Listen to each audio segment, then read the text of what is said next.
Hey guys, finally going to do a new video for you. This one's going to be a test breeding how-to. You hear a lot of people talking about test breeding, why we test breed stuff. It's basically to see if there's any hidden genetics in that particular animal, so that those genetics aren't passed on generation after generation. Most people try to test breed for if there's any extra albinos in there or any extra recessive traits that could be detrimental to a project further down the line. So the first thing that we got to understand is what we're testing for. The things that we're testing for, and this is just, my little papers here that hopefully you can read my writing. The things that we're testing for are recessive traits. Anything else is pretty much going to be visual, so you don't have to test breed for that. So what we're doing is test breeding for the 7 recessives, so that you know that those are not in the particular animal that you're trying to prove out.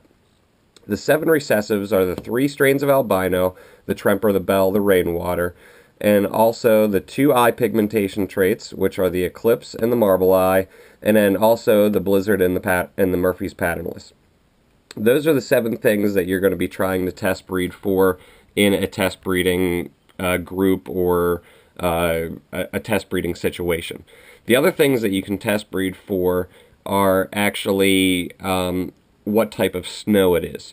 The Mac Snow should have a super form, and it was thought that both the Tug Snow and the Gem Snow were dominant, so they don't have a super form, and then the Albi Linebred Snow should not have a super form as well.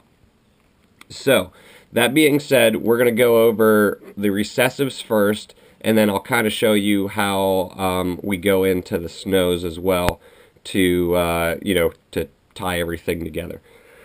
All right, the first thing that we want to do is, we're going to move this down here so we can use this as a reference later. The first thing that we want to do is basically figure out what male we're going to test breed. So, in this case, I'm going to use a male. Oh wow, I just messed that up real bad. I got a male Tug Snow from the Urban Gecko directly. So that's what we're going to use as our test our testing male, because I got this male as a non-het for anything Tug Snow, which, if you guys know, there's 4 different types of snow, and you don't want to, if you mix the snows, you can definitely get different results. So with the Tug Snow, there's supposedly no super. So I will show you how I test bred to see if there was a super, plus to see if there was any other recessive traits in this animal. Alright, so the first thing we want to do is know where we got the original male from. Knowing where you got the original male from definitely will help you in the test breeding process, because if they only work with, say, Trempers, that's the main recessive that you want to look at to see if there's any Tremper in it. Whenever you're talking about seeing if there's Tremper in it, usually there's Eclipse in it anymore, which makes the Raptor. So what you want to do is test for both at the same time if you can. The things that you really want to test breed for are the 3 strains of albino, so that they're not being mixed up later down the road. The Blizzard, the Patternless, those are ones that, if they're in there, it's kind of an added bonus, but you'd still like to know that they're in there as well. The eye pigmentation traits, you definitely don't want to cross the eye pigmentation traits as well, because then you don't know which eye pigmentation trait's showing. It's almost like crossing the albinos, so it's also good to make sure that you know what strain of eye pigmentation you have as well. So what we're going to do to test breed, we're actually going to set up 4 groups of animals, and I'll show you what these 4 groups are. And this is actually what I did last year to make sure that there was no hidden hets in the Tug Snow. All right, so the first group that we want to set up, or the first group that I set up, I should say, was females that were Tremper Marble Eye. So what this actually does is it tests for the Tremper, and the marble eye, which the marble eye is an eye pigmentation trait, in case you guys didn't know. So with using these visual females, you can test out for these two recessives by breeding it to this male. All right, hopefully you guys kind of got that. And basically, if this animal is a het bred to a visual, on average, 50% of these babies should show one of these traits, if this animal is a het. The other animal that I used, or the other group of animals that I used, I should say, are female radars, which a radar is just a bell eclipse. So with this group of females, you're testing for the bell albino and the eclipse. So right there, just with these two groups of females, you're testing for two different strains of albino and two different eye pigmentation traits. The next group of females that were bred to the male were female patternless typhoons, which with patternless typhoons, you're looking at 3 recessives that are in this one. And also, you could be doing this the other way, where you're using female embers as your trempers, and then that will actually include the patternless and the eclipse as well. Since I have the marble eye females and I wanted to test it against the marble eye, even though I was pretty certain that Tug didn't have the marble eye at that time, it's always good to test for it anyway, just to be on the safe side. So with this one, you're looking at the rainwater albino, the eclipse trait, which is almost like double checking yourself with the radars, and the patty, which is the Murphy's patternless. Alright, so with these 3 groups of females, you're already checking off your 3 strains of albino and your 2 strains of eye pigmentation, and actually double checking with this one, and your Murphy's patternless. The only recessive that you haven't test bred with these 3 groups of females is the blizzard. And I'll actually show you how we're going to test for the blizzard without actually really making any more, like, possible hets or whatever.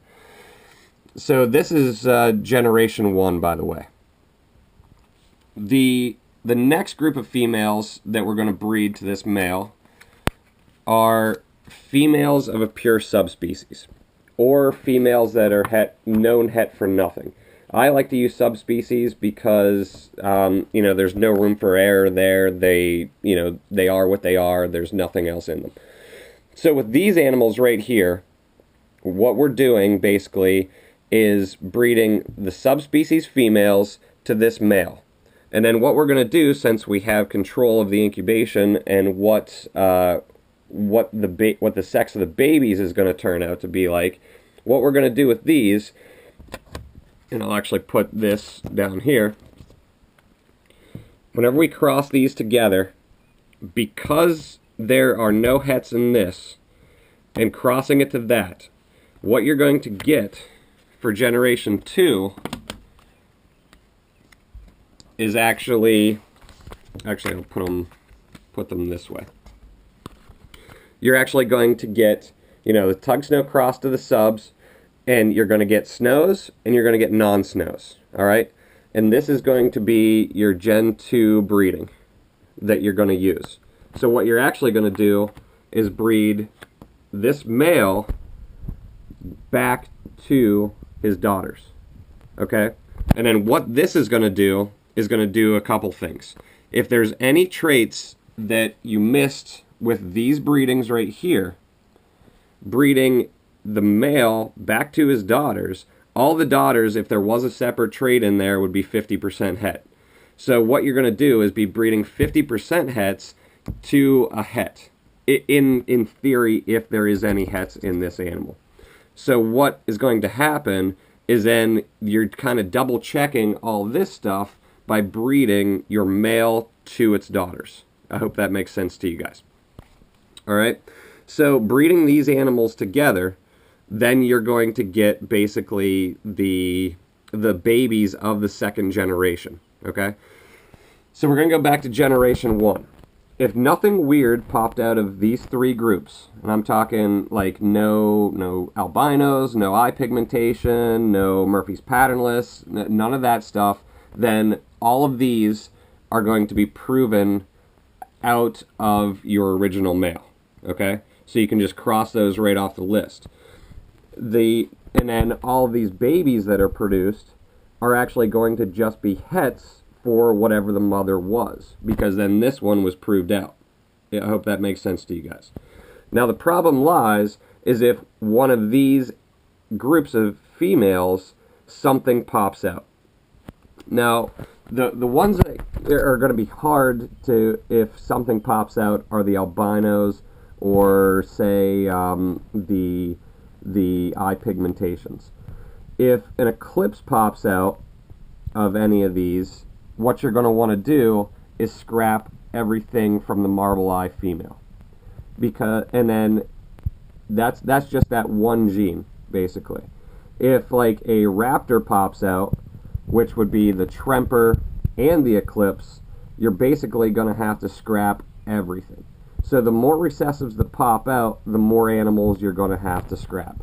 And whenever I say scrap, I mean you can't use those for breeders ever. I mean, they need to go as pets. Some people call them. I don't call them. Basically, for me, I sell them off as pets, and with giving the understanding that these animals can never be bred. I know a lot of, my wife's a teacher, so it's pretty easy to find, kids that want their first leopard gecko and stuff like that. So that's a whole different story for another day. All right. But like I said, if none of these recessives actually prove out, then you're good to go for the Gen 2. If a recessive does pop out, you're going to have to rework your plans on what you're going to do based on which recessive popped out. And if you need help with that kind of thing, then you can message me or whatever. But basically, if a tremper pops out, you're going to want to scrap these two. If a bell pops out, you're going to want to scrap these two. If a rainwater pops out, you scrap these two.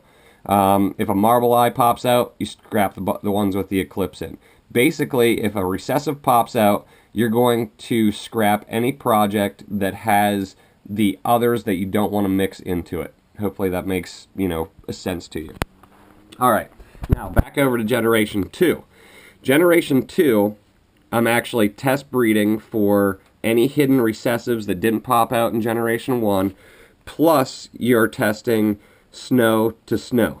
The snow to snow breeding, if you get a super, in all reality, the tug snow should not have a super form. If it does pop out with a super, something got mixed up somewhere, basically.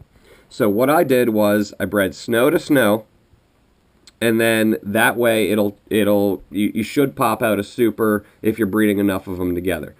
The next question lies in how many animals have to hatch out for you to prove any of this stuff. What I like to tell people is the story of whenever I was hatching out my first Max Snows. My first Max Snows, I actually bred a Max Snow to, I think it was like a Tremper albino or something like that. Or it was actually a group of Tremper albinos. It actually took me 20 babies to hatch out my first Max Snow, and that was from a visual to a non, and that would basically be like breeding like a het to a visual. You'll get it's basically 50% of the babies should in theory hatch out as what you're trying to hatch out.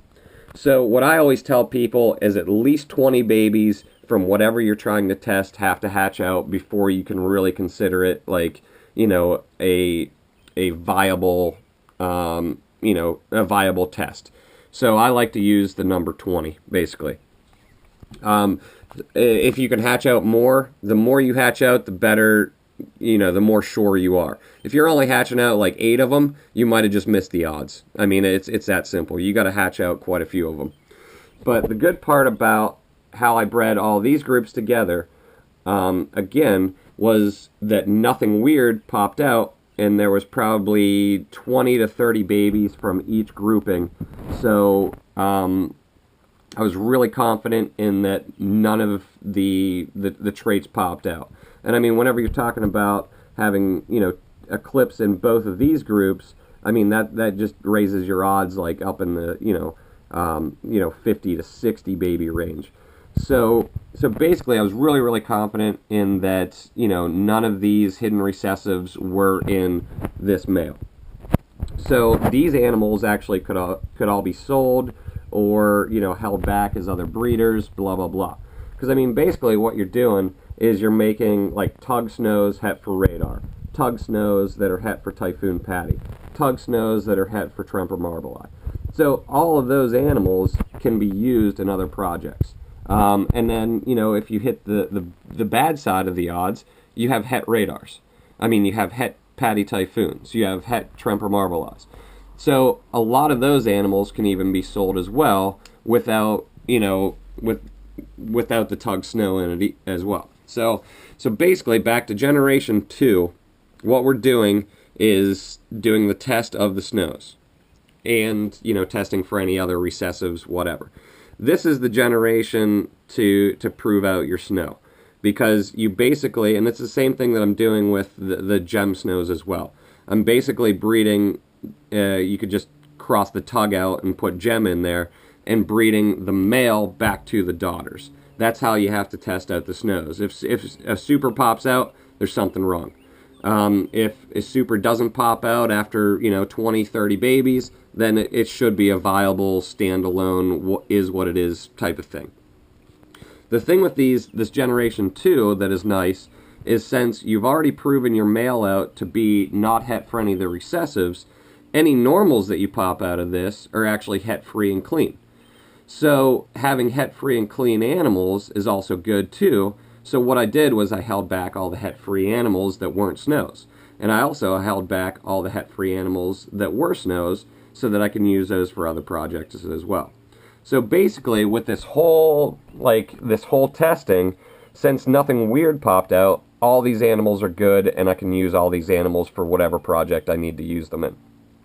So that is basically how you can test out things in like 2 generations, basically. And it's the same thing. You can use any male for this and then test breed it through the same paces, basically. And then, like I said before, whenever you first get the male, take a look at what the other breeder is breeding. If he's breeding a lot of Trempers, that's the main one that you want to test for, the Tremper and the Eclipse. If he's breeding a lot of Bells, he or she, I should say, that's the main one that you want to test for. But you also want to test for the other 2 strains of albino just in case. The question is always, well, what if something pops out that's not right? What do I do with those babies that aren't that aren't desirable for future breeding? That's definitely a personal decision on the breeder. Some people, once they hatch out an animal that doesn't belong in that group, they call all the eggs so that the babies never hatch. That's one option. There's calling the babies. That's another option. What I do is, I just don't breed it anymore. Whatever eggs come out, they come out, babies hatch. I have, places where I can, adopt out these animals and stuff like that. So to me, it's not as big of a deal.